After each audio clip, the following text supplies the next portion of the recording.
бүгін өңірімізге министріміздің орынбасары Сәкен Сейжаппарұлы Сәрсенов келіп отыр.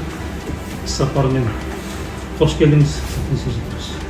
Қазір мына ғимаратта бүгін тек қана басшыларды, басқарма бастықтары, департамент бастығының орынбасарлары жиналып отыр.